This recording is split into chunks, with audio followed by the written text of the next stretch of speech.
This is a revision video for the AQA Power and Conflict poetry cluster, and the intention with this video is to really be a quick snapshot revision screencast of the central themes, key quotations and context in this cluster. And I think massively important also is the idea of the central messages, or big picture ideas I like to call them, in each of the poems. In this part 1, I'm going to look at Ozymandias, London, extract from the Prelude, My Last Duchess, The Charge of the Light Brigade, Exposure, Storm on the Island and Bayonet Charge. So I'm going to start straight away with the first poem, which is Ozymandias by Shelley. The central exploration, I think this is always the most important idea. So this all that I'm talking about here is the most important idea, and I think it's important to convey these ideas when you're responding to a question. And I would always say that Shelley is conveying how cruel empires may try to display their tyranny through lasting monuments, but in reality that greatness is dwarfed by the power of time and nature. And this is a good example. This study of mankind's relationship to monuments links quite nicely with Tissue and also some of the other poems that explore art. So I'll go straight to the themes and think about those. So is Ozymandias about bravery? No. Suffering? It is. The reality of conflict. You don't get a sense of direct conflict from this poem. The power of nature and decay. It is. Power and pride of man. Internal reflection. Inequality. And is it one of those poems, a few, that explores mankind's power and conflict through art? Yes, it is. Key quote: "My name is Ozymandias, King of Kings. Look on my works, you mighty, and despair." But I think one of the more subtle quotations that I would pick out if I were a student that always sticks in my mind is when it says "round the decay," and I've used these two dashes to show where the line ends in terms of the rhyme, of that colossal wreck. Is an interesting juxtaposition of these two ideas here. Then you've got the alliteration: the boundless and the bare, the lone and the level, and sands stretch. I think what you get with this alliteration, I don't often like to talk about alliteration because it is an overused technique in terms of analysis, and often students don't make specific enough comments relating to alliteration. But I think at the end of this poem, it does give a sense of the infinity and the way in which time just stretches on and on. So especially in terms of sands and stretch, you do get a sense of how, with the sibilants, how time will go on forever. It might seem like a bit of a reach, but I think certainly it emphasises the power of time. So as AO3 is a relevant part of the current exam, it's important to know that Shelley was a nonconformist and an anti-establishment poet. It's worth researching his life a little bit. The way in which that manifests itself in this poem is through the perverted sonnet form, and the fact this poem is neither really a Petrarchan sonnet or a Shakespearean sonnet. And this form, the way he's perverted the sonnet form, this established traditional form, reinforces the subversive message of the poem. So it's a good poem in terms of linking form and structure to content. Then we've got London, and the central idea here is Blake exploring the inequality of the social hierarchy and how this inequality leads to a loss of innocence. And there's also something about determinism and the fact that if you're born into a particular class, you're unlikely to move from that class. There's little social mobility and quite a rigid hierarchy. So London, does it explore bravery? No, I don't think so. Suffering? Yes. The reality of conflict? No. Maybe the reality of power, the power of nature and decay. It's not really about that. Pride and power of man, I do think it does. Internal reflection? No. Inequality, I think, is one of the central ideas in this poem. And does it explore art? Nope. Key quotation: "The youthful harlot's curse blasts a newborn infant's tear and blights with plagues the marriage hearse." I think this is a fantastic quotation because it links in and demonstrates the ideas of innocence that I had mentioned in the central concept. So you've got the youthful harlot. So she's a young prostitute or maybe sex worker, but the harlot doesn't suggest innocence, but the youth does. She blasts a newborn infant's tear. So again, we've got this idea of innocence, and blights with plagues the marriage hearse. So many an interpretation suggests that she gives an STI to someone who is married. So you have this kind of bleak version of the future being explored here, and that links in with this suggestion and criticism of the hierarchy as being corrupt. It was published in 1794 when there was lots of poverty in much of London, and Blake was quite radical in his views. This poem is part of the Songs of Experience, which focuses on how innocence is lost and society is corrupt, and you can see from the previous quotation that idea and how it's reinforced. Okay, let's move on. The Prelude by Wordsworth. The central idea for me is about the narrator having an existential crisis, so really reflecting and having a sense of how his life relates to his environment, and it forces him to explore his significance in relation to the dominance of his natural surroundings. So it starts very confidently, and then quickly the tone shifts and it moves to more introspection, and then really a sense of paranoia or fear by the end. So it is about bravery. You could argue that there is fear involved. I don't get a sense of the narrator being brave. Is it about suffering? Maybe internal suffering, but not really, I wouldn't say. And you can disagree with me. I'm happy for you to disagree. This video is supposed to spark conversation or interest, or at least debate in your mind, so that you can produce a really good answer. The reality of conflict, the power of nature, it is pride and power of man, internal reflection. You don't get a sense of inequality, and there isn't an artistic piece at the centre of this poem. The horizon's bound, a huge peak, black and huge. So you just get a sense of how much he fears, or he has no other words but to repeat this idea of it being huge, as if with voluntary power instinct upreared its head. So the use of personification is worth noting throughout this poem, the way nature is personified, and you get a sense of it being rather menacing. It has a voluntary power instinct, like it has a life of its own. So this word here is worth analysing. So please pick on individual words when you are in the exam. It will really help you. Then he goes on to say, my brain worked with a dim and undetermined sense of unknown modes of being. So it's a new experience for him, and really demonstrates the transition he's made from confidence to more fearful. It's worth knowing that Shelley was a romantic poet. This poem, I think, really conformed to the idea of, or the notion of, what we'd expect from a romantic poet. It explored themes of nature, human emotion, and how humans are shaped by their interaction with nature. And Romanticism was a school of thinking, and one of the most important ideas was that it was about restoring the balance between man and nature. I think that's significant, certainly in your analysis of this poem. On to the next one. My Last Duchess, a personal favourite. There's so much to be said about this poem that it's really a fantastic poem if you want to talk about form and structure and content. It has so much going on. Really is a masterpiece. I say that every time I talk about this poem. Browning examines the simultaneous coexistence of sophistication and brutality that exists in humankind. We are both incredibly intelligent, but also really brutal and primitive at the same time.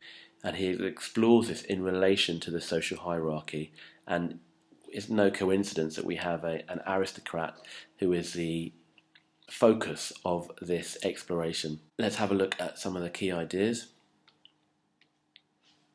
So does this poem explore bravery? Is the narrator brave? No, maybe his wife is. Suffering, yes, he's quite cruel. The reality of conflict, the power of nature. You do have some natural imagery that is in conflict with his idea. So she likes a bough of cherries, and she likes the dropping of the sunset in the west, I do believe, and she also likes is it a white mule? So there's and he can't understand how this relates or can be compared to his gift of a name. So there is conflict between natural or nature and his power. Pride and power of man, yes. Internal reflection, debatable. Inequality, and yes, art. This is one of those central pieces that does look at art and use it as a basis for exploration. She had a heart, how shall I say, too soon made glad. One of the techniques that I don't think many people really focus on is the use of parenthesis, the fact that he intentionally reveals what he wants to say by using brackets and dashes. That relates also to the conversational nature of the poem. She had a heart too soon made glad, too easily impressed, and then one of the killer lines, I gave commands, then all smiles stopped together. So again, him and his ego, I gave commands, can't help but show off his power. It was written in the Victorian era, but set during the Italian Renaissance, and I couldn't put this better, represented the flowering of the aesthetic and the human alongside, or in some cases in place of, the religious and the moral. So this idea of sophistication superseding morality, I think, is significant. The Charge of the Light Brigade. In this poem, Tennyson is praising the bravery of the 600, and he's also emphasising the violence they faced, and he wants the world to honour their sacrifice.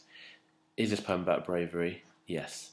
Is it about suffering? Yes. The reality of conflict? I think so. Someone blundered, is one of the lines. The power of nature? Perhaps. Pride and power of man? It's not explicit, but there is something about the soldiers being sent to their death. Internal reflection, inequality, yes, and not art. Boldly they rode, and well. Into the jaws of death, interesting metaphor, into the mouth of hell. The religious imagery worth noting, and the bleak nature of their existence. Really sad poem, really, when you think about the loss, the actual loss that took place.